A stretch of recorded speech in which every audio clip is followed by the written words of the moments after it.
that would not be a talent of mine necessarily. I mean, I struggle on a hike.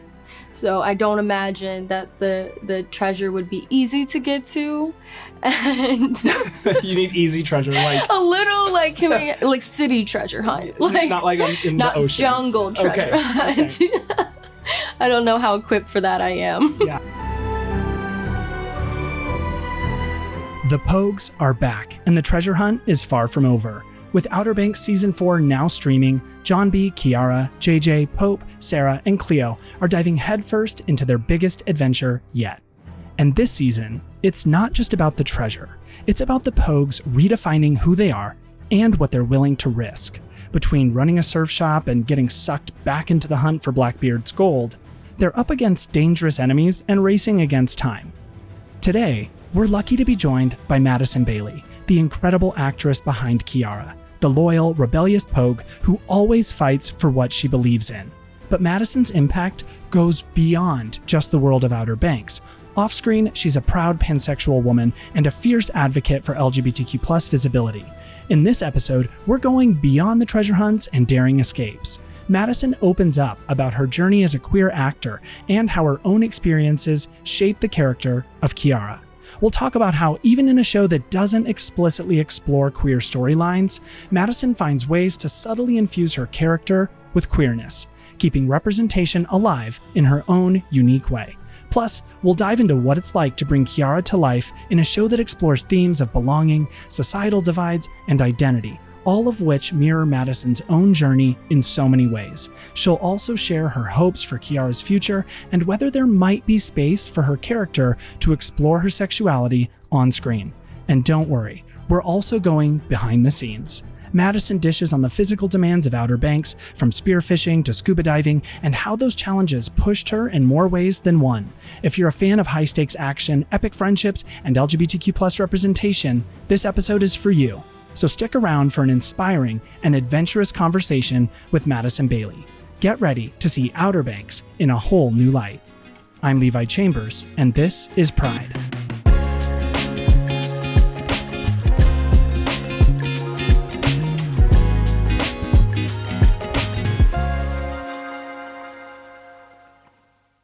Thank you so much for taking time to talk with us today. Of course. Obviously, I'm a huge fan of Outer Banks, as is so many people. I spent the entire weekend kind of binging everything all over again. Mm-hmm.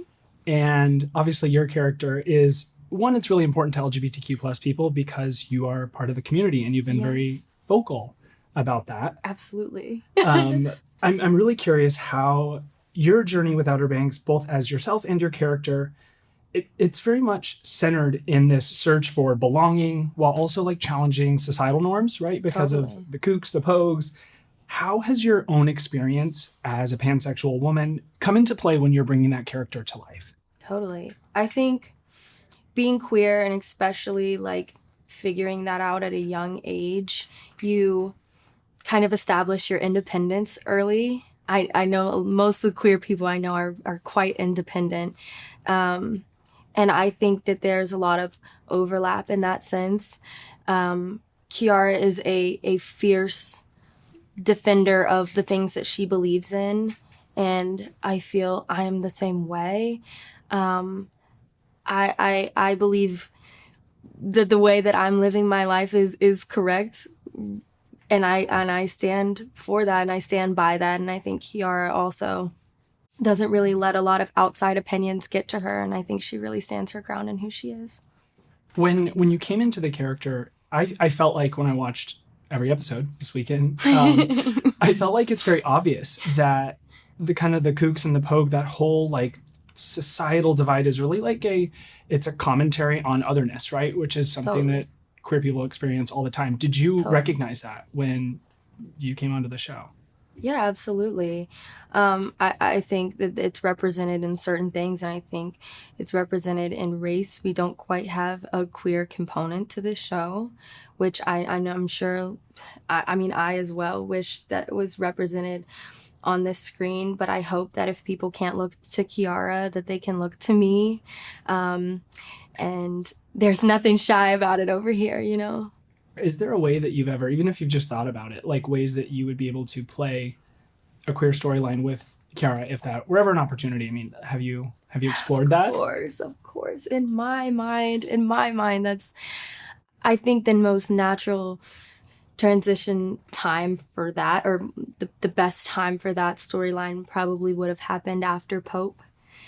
And I think it just fits so well for me. I felt like I saw the vision really clearly of it didn't work out with John B. And it's like, why? It's her best friend. And then it didn't work out with Pope. And it's like, why? She loves him so much. And I was like, we're so close. It's right there. It's like, right there. It's almost like this isn't the reason. But then she did fall for JJ. And maybe Kiara would explore herself more if she hadn't already fallen in love with JJ. Yeah. Yeah, I could see that. I feel like that's like an authentic path for her trajectory, like, to take. Totally. I think if it's anyone's character, it's absolutely Kiara in the most obvious way. Yeah. How do you go about trying to, I feel like everyone tries to bring a little bit of themselves into a character, right? And even if it's very subtle that you're bringing queerness into the role of Kiara, like, are there ever times when you first get a script for the season or 5 episodes where you're playing through scenes and figure, like, I can kind of do these things, which will have that queerness that's very there even without being there, right? I feel like that's present in a lot of Netflix shows. I think of, like, Santa Clarita Diet, where characters have queerness, even though it's not there, it's there. I think there's, like, an inherent fluidity for Kiara. But I think with the way that the writer's direction has gone, I don't know if there's, like, always the room for me to put that in there. And there's always so much happening. And there's so much action and so much adventure. And last year I stuck in a pair of rainbow socks. I said, does anybody see it? Well, did anyone notice? Now I'm going to have to go, like, what episode with the rainbow socks? I'm in rainbow socks for the Kiara kiss in episode in season at the end of 3 so in episode some subtleties 9 or 10. Yeah, I'm hinting. I don't know. Yeah. It's never too late to come out, by the way. She can fully be in this relationship, and you can even stay in this relationship and still discover your sexuality, like, at any given point. And maybe she will find that at some point. I mean, how would you feel about it? Because I'd be ecstatic. Are you kidding? Yeah. I'd be over the moon. And I mean, as an actor, a queer actor, I am always on the hunt for a queer role. I haven't been so lucky as to play one this far. And I hope to play a queer character. And obviously I'd be over the moon if it was the character that I'm most attached to and have been playing the longest. I feel like that storyline too would also be a piece of representation that you don't see a lot in media, right? Where someone is in a relationship, like, let's say with JJ, and you have this, like, coming out as bisexual or pansexual or queer as just part of who they are. As opposed to it being disloyalty as well. Yeah. Like, I agree. When you think back about queer representation in film or television, and it could be Netflix projects, because you're very young, so Netflix is, like, Sure. It's always been there. I know, like, that's the thing. Do you look to any characters or films or shows where you found yourself in them, or you saw characters that you felt like you resonated with? It's hard to think off the top of my head, but I'm sure, because I feel like my relationship to being queer wasn't a big deal. Parents didn't make it a big deal. And I'm sure I don't want to say it hasn't been represented, because I'm sure it has, and maybe I haven't seen it.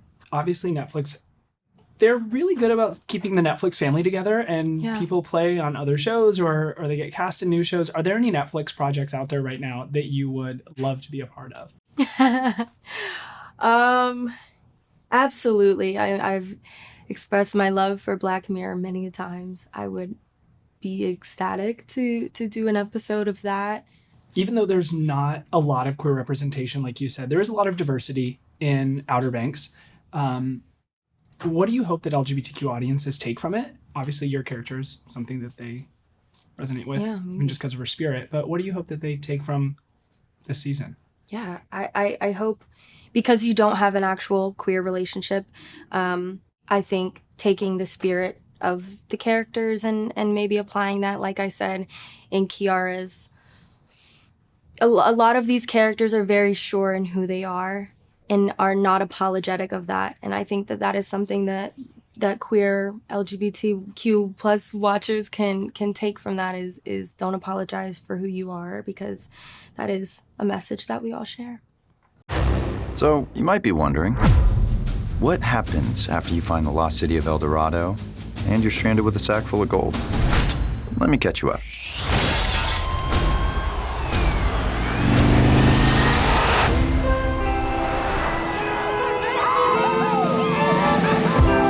We were gonna live the good life, the simple life. We're in business, baby! Treasure hunting was in the past. Sarah, how's Pogue life treating you? But what we didn't know at the time 100K, right here. was that nothing ever stands still. That was the last of our savings. We have a $13,000 payment due in 7 days. We are so screwed. So, here we are, back in the G game. Come on, how long were we really gonna stay out of trouble? He's been waiting. Let's get down to business. My interest is Blackbeard's treasure. We are prepared to pay a premium for your services and would like your immediate answer. 1 second. Let's just say we take this job. Is it even possible? That shipwreck is 80 feet down. In the dark. It's not safe. You need the money. Whatever happened to Pogues for life?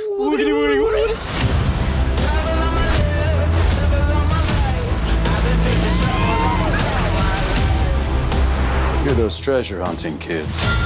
Y'all aren't getting a weird-ass vibe? There's a lot more going on that we don't know about. You're disaster magnets. When it comes to trouble, we are a few standard iterations off the mean, if you were to put it on a graph. Stop trying to confuse me. We just want to keep our home. Your land will be a club for all. No, get to win! Someone's trying to kill us. Oh.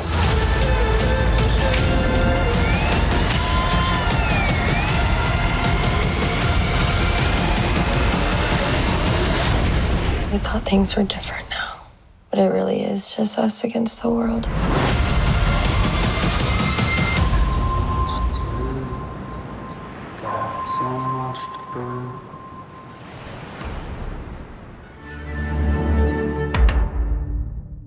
And you grew up in the Carolinas, is that right? I did. Do you feel like the show accurately represents, I guess, the inclusivity of those communities and the diversity that's there? Yeah, I mean, I don't think every single person in every single way of life is represented at all, but I think there is a good emphasis on the social dynamics that I feel like when I read the script, I was like, I know what we're talking about. I understand what this is, and I think yeah, not but we're not done yet. There's so much more time. So one of the things that I did as I was watching it, there's those scenes where they go down into the ship and they're looking for the amulet. This is in... Yes. Yeah. I'm curious if you've ever felt like, you know what? I don't want to be an actor. I want to be a treasure hunter. That's what I want to do. Like, I literally was like YouTubing. How do you hunt for treasure? How is this done? How do you How do I hunt make for this treasure? a job? Yeah. I don't know. I've never... I think that would not be a talent of mine necessarily. I mean, I struggle on a hike.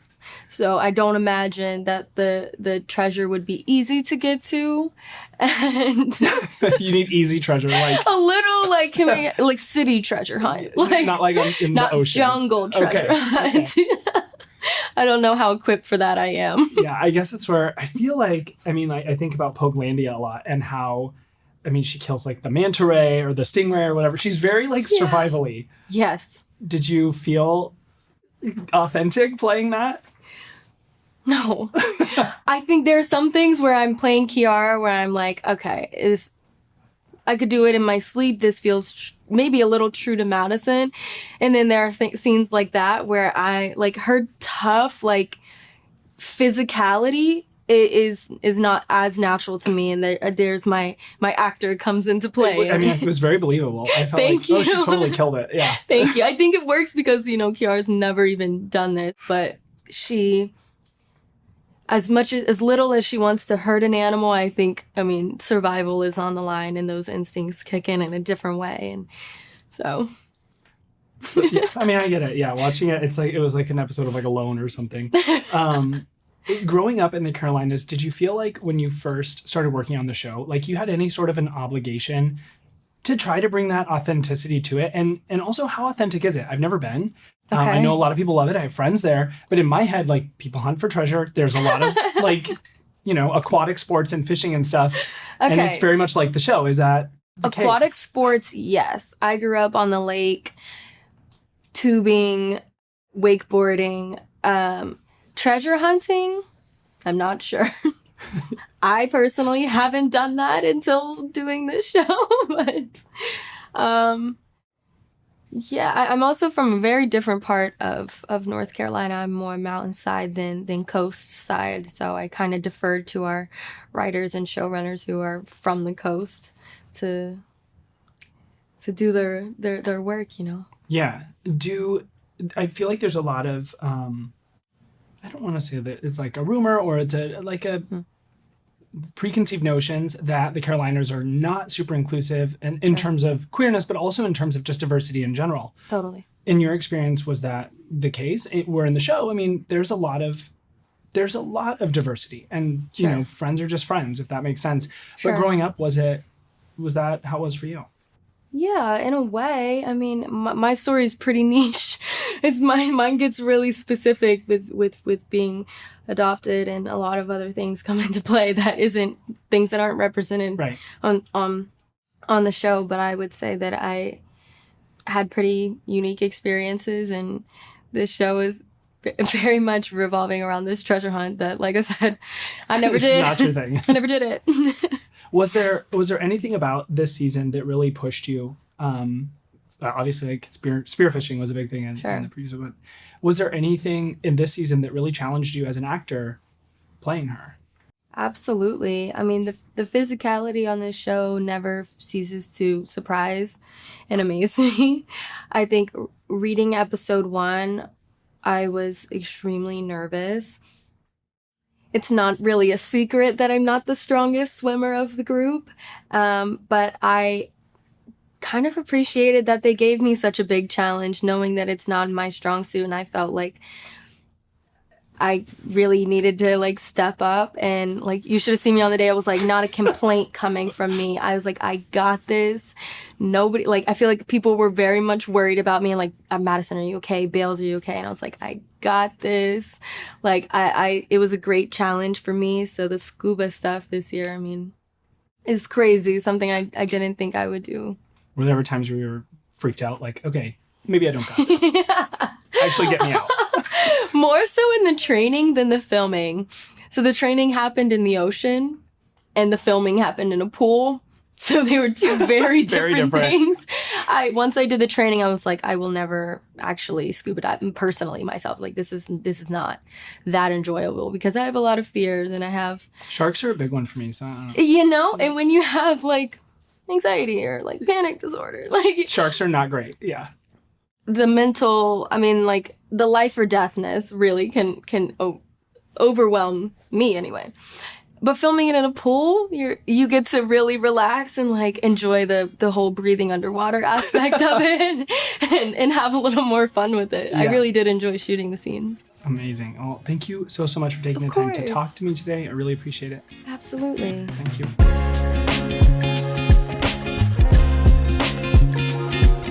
That's it for today's episode. A huge thank you to Netflix and to Madison Bailey for joining us and sharing her incredible journey both on and off screen. It's been amazing hearing how her personal experiences as a proud member of the LGBTQ+ community shape her portrayal of Kiara and the impact she's making as a role model for so many. And to our listeners, thank you for tuning in. If you haven't already, make sure to catch Madison and the rest of the Pogues in Outer Banks Season 4, now streaming on Netflix. With Part 1 out now and Part 2 dropping November 7th, the adventure is just getting started. We'll see you next time, and remember, once a Pogue, always a Pogue.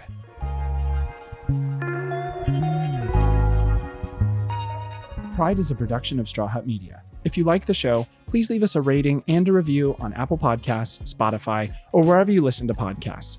Then, follow us on TikTok, Instagram, Facebook, the app formerly known as Twitter, and Snapchat @Pride, and tune in weekly for more episodes. Be sure to share this episode with your friends and subscribe for more stories from amazing queer people. If you'd like to connect with me, you can follow me everywhere at Levi Chambers. Pride is produced by me, Levi Chambers, Maggie Bowles, Ryan Tillotson, and Brandon Marlowe, and edited by Daniel Ferreira.